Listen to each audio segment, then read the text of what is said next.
Muita gente confia ou confia no talento ou reclama que não tem talento. Mas está provado que a disciplina... Trabalho duro vence talento. Ela vai superar o talento. Por exemplo, o Cristiano Ronaldo, ele não tem o talento do Messi para dar drible, do Neymar. Não é o mesmo. Ele não dá os mesmos dribles, ele não tem a mesma habilidade. Cara, o Ronaldinho Gaúcho, vocês viram o Ronaldinho Gaúcho jogando? Vocês lembram daquilo?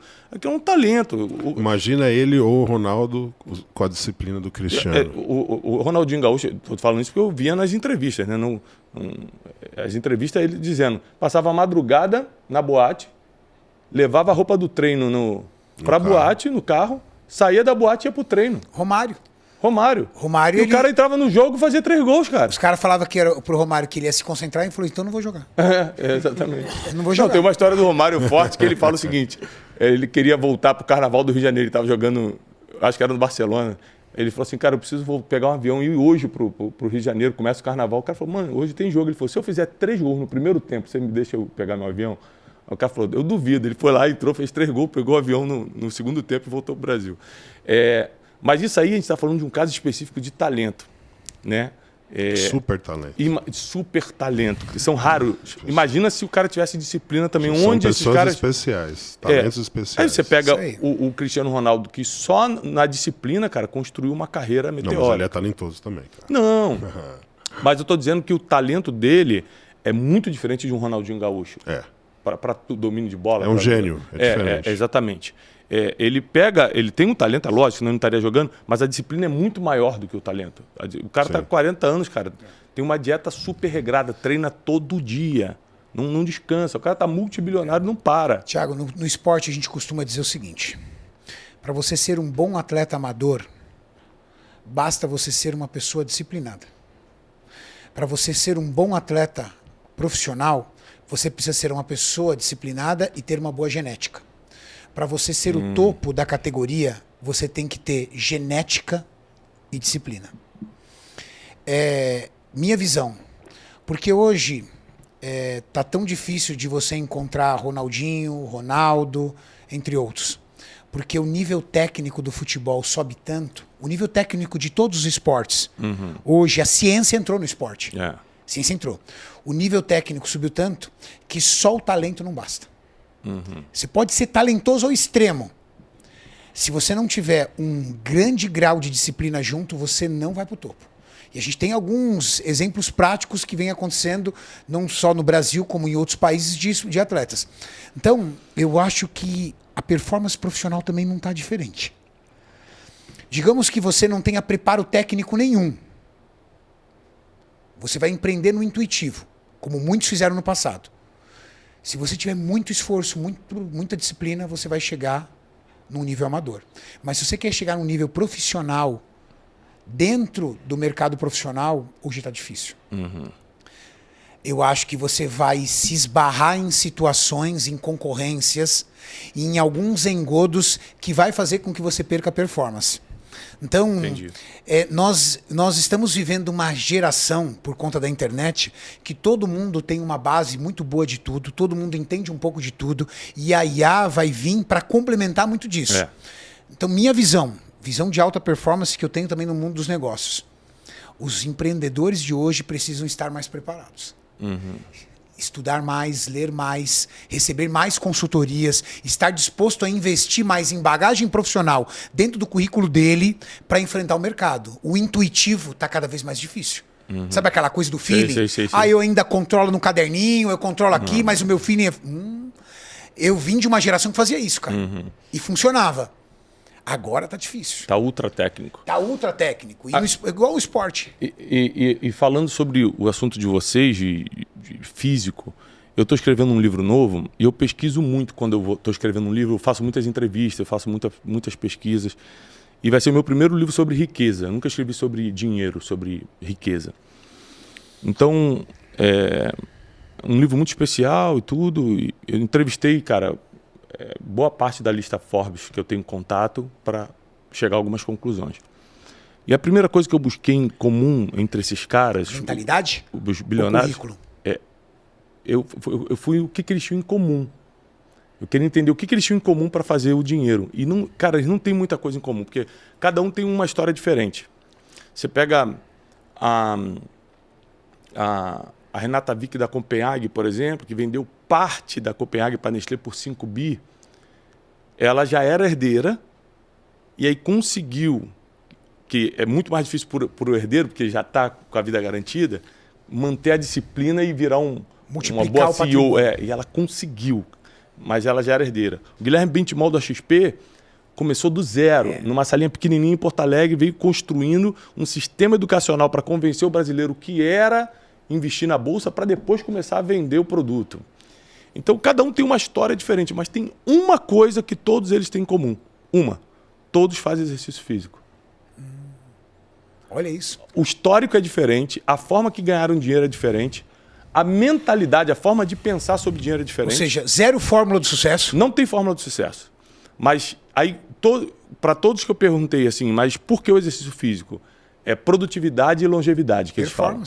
Eles querem estar muito bem no dia e viver muito. E viver mais. O perfil do empresário antigo, não sei se você lembra, era o cara barrigudão de terno, que fumava o dia todo. Qual era o velho da lancha? Uísque, exatamente. Como é que era o velho da lancha? Exatamente. Careca, barrigudo, com cerveja na mão. Exatamente. O velho da lancha agora fez implante. O velho da lancha tomou Mondiaro e perdeu a barriga. O velho da lancha faz atividade física com personal trainer. E o velho da lancha está preocupado, sabe o quê? Quantos anos ele vai continuar sendo velho da lancha? A longevidade é um assunto em pauta na nossa geração. Eu estou estudando muito longevidade no que diz respeito principalmente a mercado. E começou um movimento, que inclusive um dos caras que está encabeçando esse movimento é o próprio Cristiano Ronaldo, sobre comportamento de longevidade. Anota, Thiago, isso que eu estou te falando. Daqui 5 anos, a maior tendência de comportamento de healthy vai ser longevidade. Não vai ser esse negócio de ficar bonito, não. A ambição das pessoas, eu quero viver 100 anos. Porque quando começa esse movimento, cara, esse movimento é muito responsivo, você vai ver.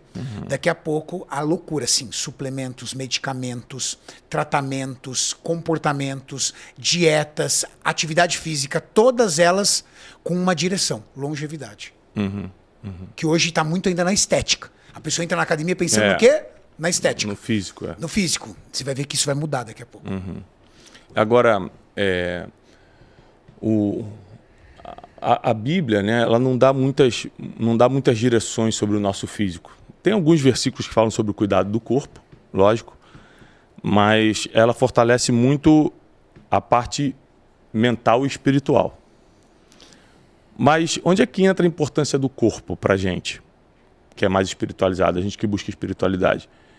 É que o corpo é o transporte da alma. Mente sã, corpo são. Entendeu? O corpo é o transporte da alma. Se meu corpo morrer, a alma desconectou do corpo, saiu da terra. É o templo. Então, exatamente, é o templo. Então, tem uma história famosa de um grande pregador, era um cara que ia ser um dos maiores do mundo, chamado Robert McCheyne, lá da Europa. E aos 29 anos de idade, ele vai para o leito de morte.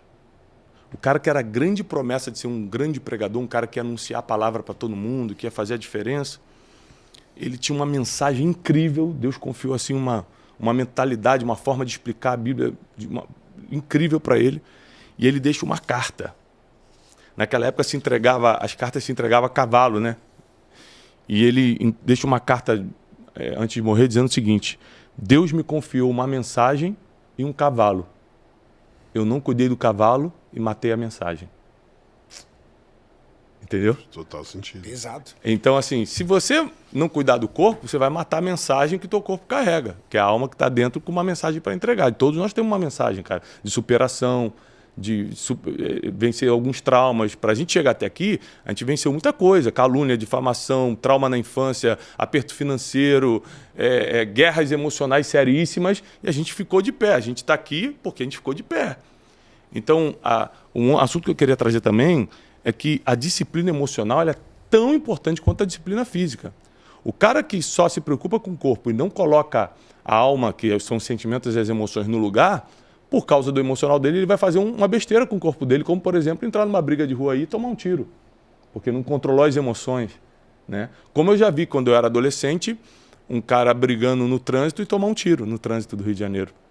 Entendeu? Falei, cara, valeu a pena o cara tirar satisfação por causa de uma fechada e perder a vida? Acabou. Mas por quê? O cara tinha força física para briga, mas não tinha disciplina emocional para evitar um conflito desnecessário e perdeu a vida.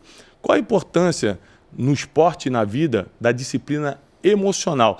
Sendo que quando a gente começa a crescer, ter resultado, vem um monte de inimigo, vem um monte de ataque, vem um monte de invejoso, vem um monte de coisa. Como é que a gente tem que... Como é que é a disciplina emocional de um cara que está tendo sucesso na sua área?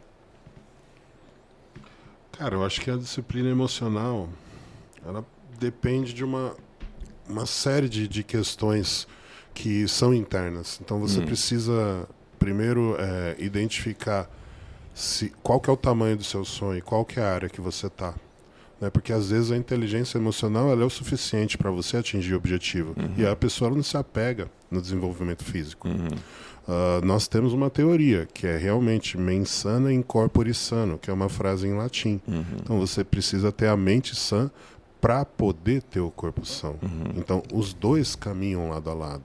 Né? Então você estava me falando ali sobre o seu carro, por exemplo. Você sempre é um cara que eu vejo você preza pelas coisas que você conquistou. Então você de costume leva o seu carro sempre para o mesmo posto de gasolina, acredito eu, de confiança, e põe uma gasolina de boa qualidade. Mas quando a gente olha para você, você não consegue pensar da mesma forma. Por que você come qualquer coisa? Aí o cara, não, vou colocar o meu carro no seguro. Mas você tem plano de saúde? Quem sustenta o carro? Então as pessoas dão muito valor a essas questões materiais e deixam, às vezes, o seu físico sempre como a última questão.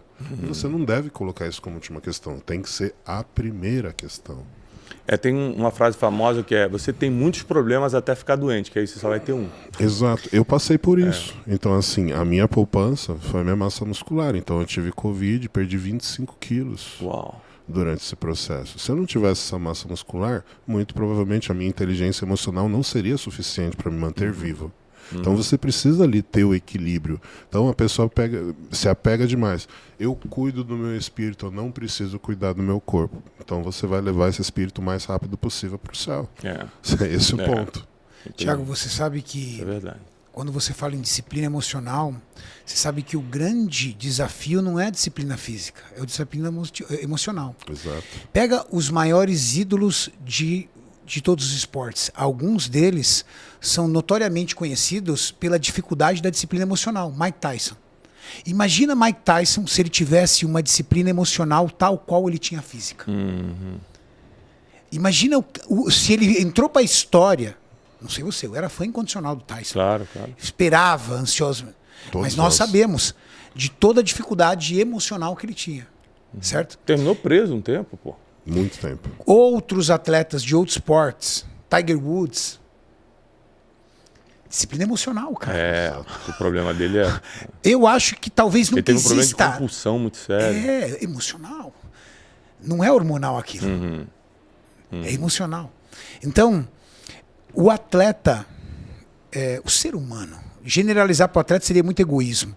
O ser humano sempre vai lutar contra a tua mente. E o atleta não é igual. Ele é um ser humano também, ele é feito de carne e osso. A grande diferença, talvez, entre o atleta que performa bem mentalmente contra um atleta que não performa bem é o ambiente que ele constrói ao seu redor. E as experiências que ele teve até chegar no topo, o quanto aquilo impactaram negativamente na sua mente. Por exemplo, Tyson. Todos nós sabemos que ele tem um histórico muito pesado na sua infância, que acabou refletindo muito na formação dele como ser humano. A revolta dele. Exato. Então, os traumas. Hoje, quando você se torna um atleta, e qual a grande diferença de uma pessoa comum para um atleta? Qual a grande diferença entre alguém que atua em alta performance e alguém que não atua em alta performance? 3 fatores. Primeiro, regularidade. A capacidade que um atleta tem de reproduzir todos os dias o mesmo ato, sem errar. Ele tem prazer nisso. Regularidade. Segundo, a capacidade que o atleta tem de achar conforto no desconforto.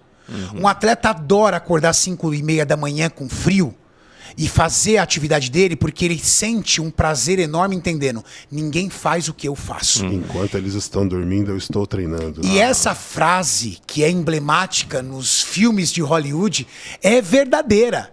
O atleta ele tem um conforto incrível no desconforto, porque é onde ele acha que ele está se destacando dos demais. E o atleta ele quer se destacar, porque o atleta quer vencer. A vaidade do atleta está na vitória. O objetivo do atleta está na vitória. A ambição do atleta é só na vitória. O quanto ele vai vencer, o que ele vai fazer para vencer, é outra coisa. você sabe, você já deve ter visto isso. Fizeram uma estatística alguns anos atrás entre atletas olímpicos. Morrer daqui 10 anos e ser campeão olímpico ou ter uma vida longeva. Ganhou estourado morrer em 10 anos e ser campeão olímpico. Ganhou estourado. Para entender a mente insana. A vontade de vencer é maior que a insana. de Isso é longevidade. insanidade. Mente insana de um atleta. Então, são 3 fatores que fazem de uma alta performance de uma pessoa normal. Primeiro, regularidade. Capacidade que ele tem de reproduzir isso todos os dias. Segundo, achar conforto no desconforto. Tudo aquilo que para todo mundo é desconfortável, para o atleta é prazeroso. Então, por exemplo, acordar mais cedo. Todo mundo quer ficar na cama. O atleta acorda animadão. Mas isso na vida do empreendedor também é assim. Mas é isso que eu vou chegar no final. Você vai entender como se encontra a alta performance no esporte como no mundo dos negócios. E terceiro, um atleta não sai do foco da vitória. Ninguém tira ele. Não adianta. Você tá numa festa de aniversário, ele tá nessa festa, é do filho dele. Ele não vai comer. Não é nem do comer. Você tá numa festa, tá fazendo festa, aí todo mundo se divertindo. Qual o horário dele dormir? 11 horas. A festa tá bombando às 11. Ele, pessoal, boa noite, boa noite. Fiquem à vontade. Eu vou dormir. Nada tira um atleta do foco. Agora, o quanto isso não se parece quando um empresário resolve trabalhar em alta performance? Eu vou acordar mais cedo. Eu vou fazer atividade física. Eu vou melhorar minha alimentação. Eu não vou sair do foco. Vou me oferecer 500 projetos novos. Eu quero concluir esse aqui, ó. Eu não vou ficar desviando. Vão me dar 500 promessas. Eu vou ficar aqui, ó. E o mais importante, eu vou reproduzir esse ato insanamente todos os dias, até eu chegar onde eu quero chegar. Por isso que o comportamento de alta performance não é por esporte, é para qualquer coisa que tenha o quê? Um resultado final. Boa. Um prêmio lá na Boa. frente.